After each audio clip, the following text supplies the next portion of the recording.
Evolutionists directed all their attention to the claim that man evolved from ape-like creatures. 6,500 different ape species have lived so far, and the majority of them are extinct. The skulls of these extinct apes, both big and small, constituted a great resource for evolutionists on which to exercise their imaginations freely.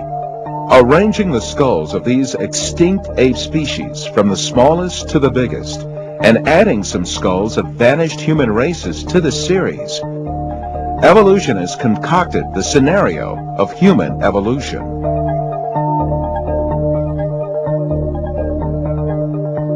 The most important role of this scenario is given to the extinct ape species called Australopithecus.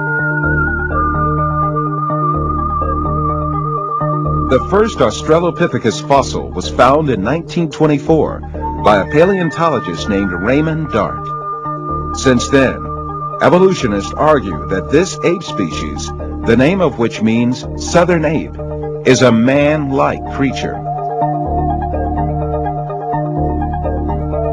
However, when Australopithecus and chimpanzee skeletons are compared, it is seen that there is no important difference between the two. In the face of this fact, evolutionists hypothesized that Australopithecus walked upright on its 2 feet differently from other apes. However, two world-renowned anatomists, Lord Solly Zuckerman and Professor Charles Oxnard, refuted this allegation. Simply put, Australopithecus, advanced as the ancestor of man by evolutionists, is merely an extinct ape species.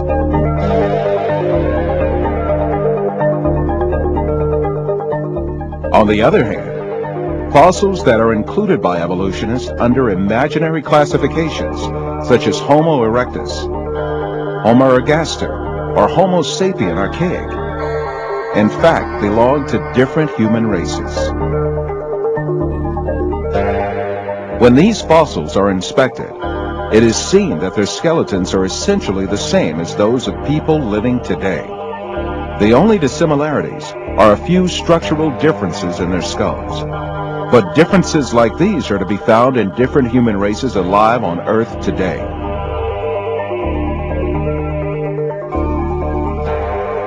The famous evolutionist paleontologist Richard Leakey admits that the difference between the skulls classified as Homo erectus and those of modern men is only racial.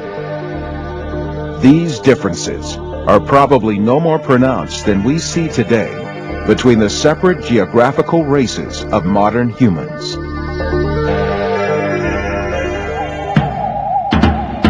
The only defense left to evolutionists against all these scientific facts is just one thing: propaganda. The baseless scenario of the human evolution is imposed on the public by means of imaginary drawings that appear in evolutionist publications. In these drawings, creatures with hairy bodies and simian features are decked out with overtones of human-like motifs. The given impression is that these half-man, half-ape transitional forms did live once.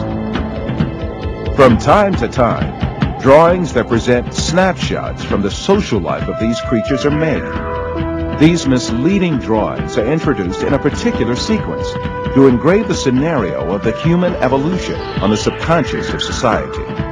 Even in the most famous scientific publications, there frequently appear such window dressings called reconstructions and imaginary family tree drawings made by their inspiration.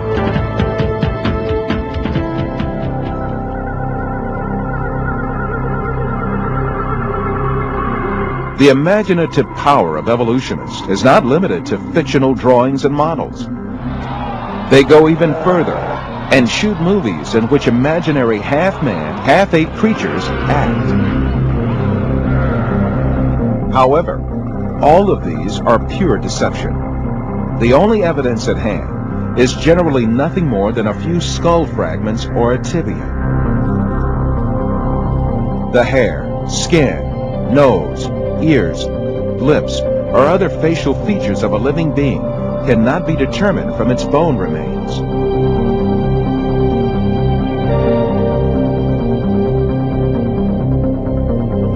Evolutionists shape these soft tissues, which leave no trace in the fossil, to suit the purposes of their theory, and produce imaginary reconstructions in their work. Evolutionists engage not only in drawing and modeling tricks, sometimes they commit deliberate forgeries.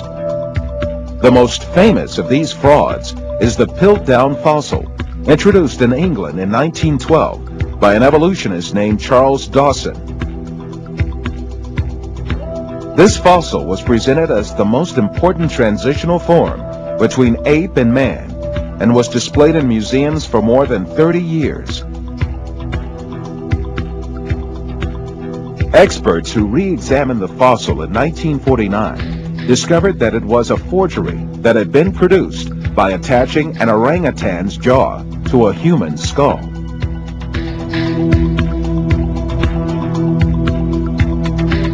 Another intermediate transitional form fabricated by evolutionists was the Nebraska man. This was cooked up in 1922 on the basis of a single fossil tooth.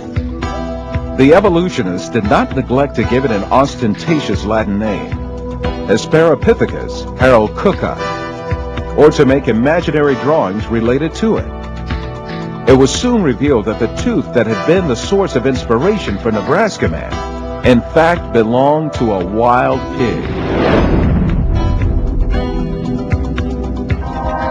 Many other fossil skulls have been presented as great evidence for evolution failed one by one.